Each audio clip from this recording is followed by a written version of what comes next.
민주당 대선 예비 후보들이 이번 주말 경선을 앞두고 충청을 잇따라 방문했습니다. 김동연 후보는 사법부 청주 이전을, 이재명 후보는 청주공항 민간 전용 활주로 신설을 약속했습니다.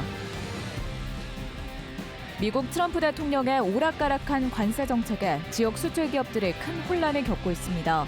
수출 주력 품목인 반도체 관세 예고에도 마땅한 대책이 없습니다.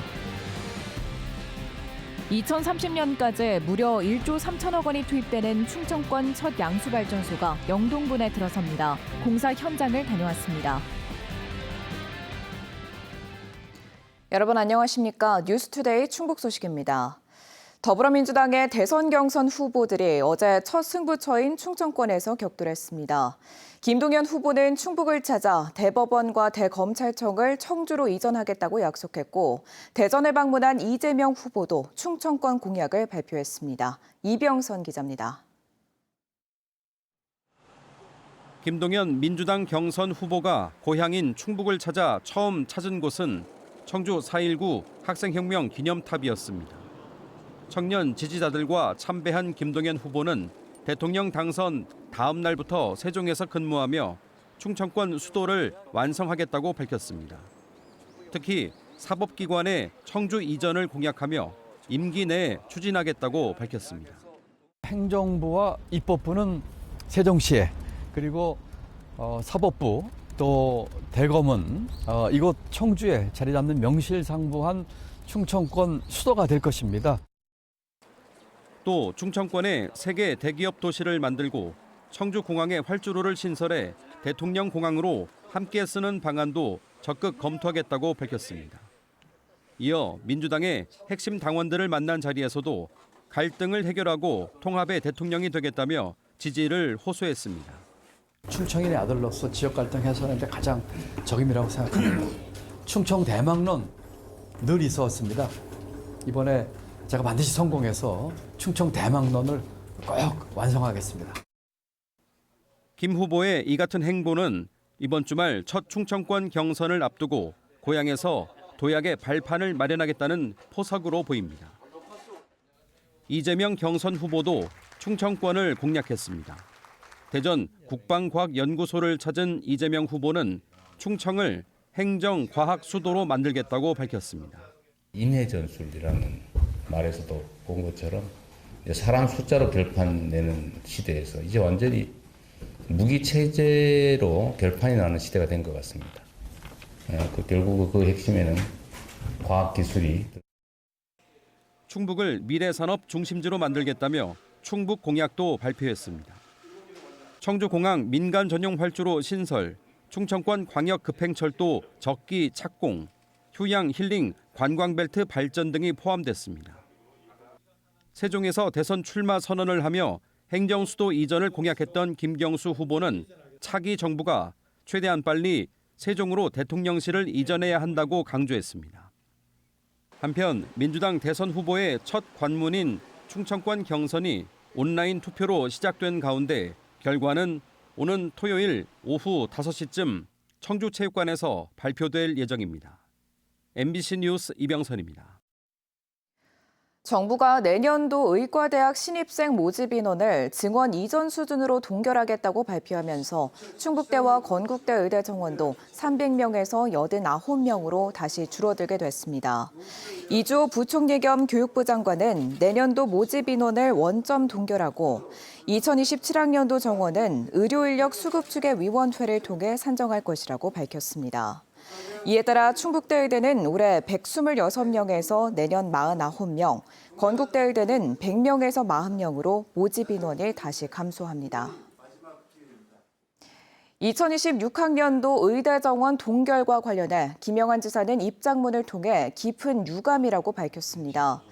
김 지사는 치료 가능 사망자 수가 전국에서 가장 많고 1000명당 의사 수는 4번째로 적은 충북을 또다시 의료 서비스의 불모지로 내모는 것이라고 지적했습니다. 그러면서 의료인력 수급추계위원회에서 소규모 의대에 대한 지역별 안배와 지방 의료 불균형 해소를 최우선 과제로 삼고 지역 의대 지원 대책을 강구할 것을 정부에 요청했습니다. 상호관세 유예에 자동차 부품 관세 면제 검토까지 미국 트럼프 대통령의 종잡을 수 없는 관세 정책에 충북의 수출 기업들은 혼란스럽습니다. 다음 주에는 충북의 주력 수출 품목인 반도체에 대한 관세율 발표가 예고되어 있어 충북의 수출에도 타격이 예상됩니다. 김영일 기자입니다. 자동차와 기계, 전자부품용 금속 제품을 생산하고 있는 철광업체입니다. 연매출만 3천억 원에 달하는 업체지만 최근 원자재 비축 물량을 40% 가까이나 줄였습니다. 미국에서 철강에 이어 자동차에도 25%의 품목별 관세를 부과하면서 매출 감소를 우려한 조치입니다. 철강 부분 플러스 자동차 포함되기 때문에 어떻게 적용받을지 좀 관심을 가지고 있는 상태고 직접적인 어떤 그런 관련에 대해서는 좀 더 지켜봐야 될 것 같습니다. 실제로 수출업체마다 미국발 관세 후폭풍에 대책 마련에 분주한 모습이지만 시시각각 변하는 관세 정책 때문에 뚜렷한 대응책 찾기가 쉽지가 않습니다. 하루가 다르게 바뀌다 보니까 기업 현장에서도 마땅히 어떤 부분에 대해서 준비를 해야 되는지 대응책을 마련해야 되는지에 대해서도 혼란이 있는. 최근 3년 동안 충북 기업들의 대미 수출액은 연평균 59억 1,589만 달러, 한화로 8조 3,900억 원에 이르지만 올해 수출 물량은 가늠조차 하기 어렵습니다. 더 큰 문제는 트럼프 행정부가 다음 주 반도체 관세율 발표를 예고하고 있다는 겁니다. 충북의 주력 수출 품목 중 반도체가 차지하는 비중이 40%가 넘는 만큼 발표 내용에 따라 충북 수출에 직격탄이 우려되고 있습니다. 중국 다른 생산기지, 그러니까 동남아에 있는 생산기지를 통해서 미국까지 가는 그런 수출까지 타격을 받는다고 가정을 하면은 우리 충북 기업들이 제법 유의미한 타격을 받을 것 같다. 반도체에서 2차 전지, 여기에 철강까지. 전방위적인 관세 폭탄에 충북의 주력 산업들이 최대 위기를 맞고 있지만 해결책은 아직 보이지 않습니다. MBC 뉴스 김영일입니다. 충청권 최초의 양수발전소가 영동군에 들어섭니다. 저수지 낙차를 이용해 전력을 생산하는 곳인데요. 2030년까지 무려 1조 3천억 원이 투입되는데 건설 기간 고용 창출과 경제 효과도 기대됩니다. 전효정 기자의 보도입니다. 영동군 양강면에 들어서는 충청권 최초의 양수발전소가 첫 삽을 떴습니다. 오는 2030년까지 1조 3천억 원을 들여 동시에 12만 5천 가구가 쓸 수 있는 전력량인 50메가와트급 발전소를 짓게 됩니다. 높이가 다른 두 저수지의 낙차를 이용해 전력을 생산하는 수력 발전의 한 방식인 양수발전. 야간에 하부의 물을 높은 곳으로 끌어올린 뒤 전력 수요가 많은 낮에 떨어뜨리는 방식이라 비용이 적고 탄소 배출도 없어서 탈석탄 탈원전 발전 대안으로 꼽힙니다. 상부지에서 방류하는 물의 낙차는 약 450m로 낙차로 생기는 위치 에너지를 전기 에너지로 전환해 1시간당 최대 500메가와트의 전기를 생산할 수 있습니다. 유독 고리 깊은 산간 지형인데다 상하부지 거리가 가까워 양수발전소가 들어서기 좋은 곳으로 평가받았습니다. 또 앞서 지어진 국내 7곳의 다른 양수발전소들과 달리 발전량을 조절할 수 있는 가변속 특수장비가 최초로 도입됩니다. 국내 최초로 가변속 수차를 이용을 해서 발전량을 조절할 수 있는 그런 특징이 있습니다. 영동군은 발전소 건설 기간 동안 고용과 소득 유발로 인한 지역 경제 활성화에 기대를 걸고 있습니다. 경제적인 유발 효과는 1조 6천억 정도 예상을 하고 있습니다. 인력은 한 8천여 명 정도 고용 효과가 있고 한 4천억 원 정도의 경제적인 유발 효과 추가적으로 또 발생할 것을. 하지만 주민들은 지난해 교통사망 사고도 있었던 만큼 대형 차량들이 마을 주변을 오가면서 안전이 위협받지 않을지 걱정하고 있습니다. 대형 차량들이 너무 많이 다니다 보니까 주민들이 밖에 나오기도 힘들고 소음, 먼지, 진동, 울림 이런 여러 가지 아주 그 삶의 질 문제가 굉장히 정화되고 있습니다. 한편 수몰 예정지에 살던 21가구 주민들은 최근 임시거처로 이주를 마친 것으로 전해졌습니다. MBC 뉴스 전유정입니다. 오는 6월 3일 대통령 선거를 앞두고 음성군이 26회 음성 품바 축제 개최를 6월 11일로 연기했습니다. 음성군은 품바축제를 당초 다음 달 21일부터 25일까지 열 예정이었지만 선거 사무와 축제 일정이 겹치면서 운영에 어려움이 예상돼 일정을 뒤로 미뤘다고 밝혔습니다. 음성 품바축제는 2025년 충북도 지정 최우수 축제로 선정된 음성군의 대표 축제입니다. 사상 최악의 피해를 남긴 영남 지역 산불 피해액이 1조 원에 달할 것으로 추정되는데요. 침엽수인 소나무가 산불 확산에 불쏘시개 역할을 했다는 지적이 잇따르면서 산림당국이 불에 강한 화렵수를 중심으로 산림 복원을 추진하고 있습니다. 그런데 국내 산림 종자 생산이 침엽수에 치중돼 있어 당장 종자 확보가 쉽지 않을 전망입니다. 허지희 기자가 보도합니다. 2016년 산불로 산림 54헥타르가 소실된 충주 수안보 일대. 불은 산등성이를 타고 경계면인 살미면까지 번졌고 주부를 잡는 데만 18시간 넘게 걸렸습니다. 그리고 1년 뒤 산림청은 피해지 10헥타르에 복원을 하겠다며 소나무를 심어놨습니다. 산불 피해지에서 소나무가 더 잘 자란다는 이유에서였습니다. 또 다른 적합수종으로 꼽혔던 화렵수인 굴참나무는 당시 수급이 어렵다는 이유로 제외됐습니다. 국내 최대 규모의 산림 우량종자를 생산하는 국립산림품종관리센터 충주 최종원. 이곳의 종자 생산 역시 침엽수에 치중돼 있습니다. 지난 3년 동안 생산된 종자 24.7톤 가운데 낙엽송 같은 침엽수 종자만 20.5톤, 83%가 넘습니다. 침엽수가 축구장 4만 7천 개에 조림할 수 있는 반면 화렵수를 심을 수 있는 면적은 축구장 10,000개 정도에 불과합니다. 우리 산림당국이 1960년대 녹화 사업 이후 이른바 쓸모 있는 나무, 즉 목재를 생산할 수 있는 경제수목 조성에 집중했기 때문입니다.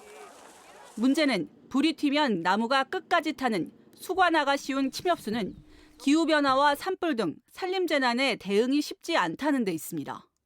이게 수관화가 되는 순간은 어디로 튈지 모릅니다. 어디로 파편이 튈지. 파편이 튀는 순간 그거는 기름덩어리 파편이거든요. 이 때문에 수종 다변화를 위해 10년 전부터 화렵수 채종원 비중을 넓혀가고 있는데 실제 종자 채취까지는 10수년의 시간이 더 필요합니다.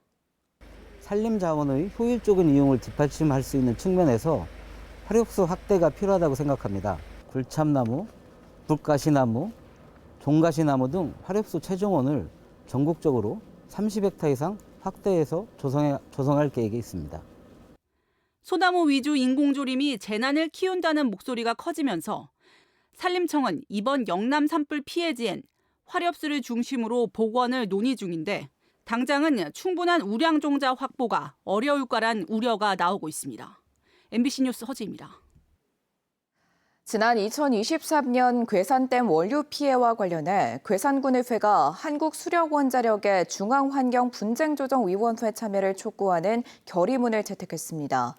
결의안을 대표 발의한 최경섭 군의원은 지난 2023년 괴산댐 원유 피해는 한국수력원자력의 부실한 댐 관리와 정부의 소극적 대응으로 나온 결과라고 밝혔습니다. 또 자연재해를 주장하는 한수원이 지난달 중앙환경분쟁조정위원회 참여를 공식적으로 거부해 공공기관으로서의 사회적 책임을 져버렸다고 비판했습니다. 제주를 배경으로 한 드라마 폭삭 속았수다가 최근 인기를 끌고 있는데요. 주인공 오해순과 비슷한 역경을 겪은 충남 태안의 첫 여성 어촌계장 임은미 씨가 최근 주목을 받고 있습니다. 윤소영 기자가 임 씨를 만나 여성 어업인의 삶을 들여다봤습니다. 애순아, 쫄아붙지 마. 너는 무지개 살아. 가난하다는 이유로 급장 자리를 뺏긴 어린 애순에게 엄마 광래가 건넨 한마디. 그 말처럼 당차게 살아낸 애순은 훗날 어민들의 지지를 받아 제주의 첫 여성 어촌 계장이 됩니다. 지난 2017년 태안의 한 어촌 마을에서도 첫 여성 계장이 탄생했습니다. 당시 부녀회장이던 임은미 씨는 어민들의 추천을 받아 계장직에 올랐습니다. 어우러서 갈 만한 분이 없다, 우리 여청네는 지금. 그렇게 하다가 보니까 어느 분이 그러면 저 부녀회장이 좀 하면 어떻겠냐 이렇게 얘기를 나왔어요. 이제 다 동의하에 제가 하게 됐죠. 공동 양식 작업 과정에서 발생하는 크고 작은 갈등부터 주변의 텃세까지 오랫동안 남성들의 전유물로 여겨졌던 어촌계장 역할은 결코 쉽지 않았습니다. 임 씨는 100명에 가까운 어민들의 마음을 헤아리기 위해 전국 곳곳에 리더십 강좌를 찾아다녔습니다. 바다에 가서 바지락 캐고 굴 따고 이런 정도였지 뭐 실제적인 뭐 이런 업무를 보거나 한 적은 없었으니까 임명장을 받고 나서부터는 교육이랑 교육은 다 쫓아다녔어요. 어민들의 수익을 늘리기 위한 방법도 끊임없이 고민했습니다. 고심 끝에 바지락 생산량을 높이기 위한 환경 정화 활동을 현장에 적용했고 그 공로를 정부로부터 인정받기도 했습니다. 이 같은 노력은 어촌계장 연임이라는 결실로 이어졌습니다. 양식장 관리라든가 어민들 모여놓고 설명이라든가 여러 가지가 다 보면 잘해요. 옛날보다 자꾸 이제 활성화되고 이제 더 여러분도 우리 어민들도 더 느끼는 것도 많고. 8년이라는 긴 시간 동안 어촌계장으로서 소임을 다해온 임 씨는 오는 6월이면 임기를 마칩니다.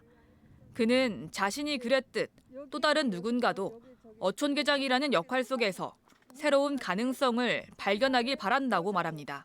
또 나가서 배우고 익히면 따라갈 수 있어요. 자기가 적극적인 이 활동을 하려고 하는 그런 마음, 의지 이런 게 있으면 뭐든지 할 수 있다고 봐요. MBC 뉴스 윤소영입니다.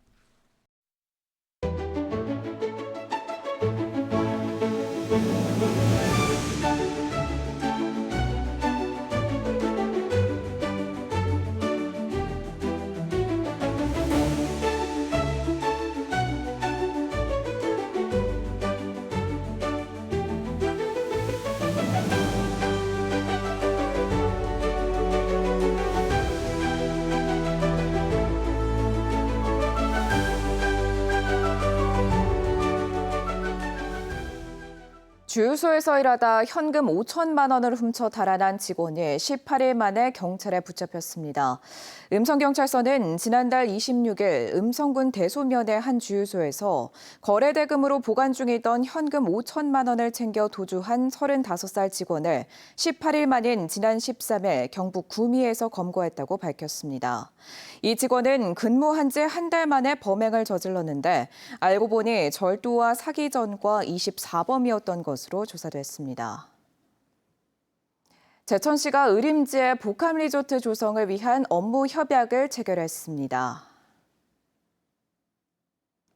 지금까지 뉴스투데이 충북 소식이었습니다. 시청해주신 여러분 고맙습니다.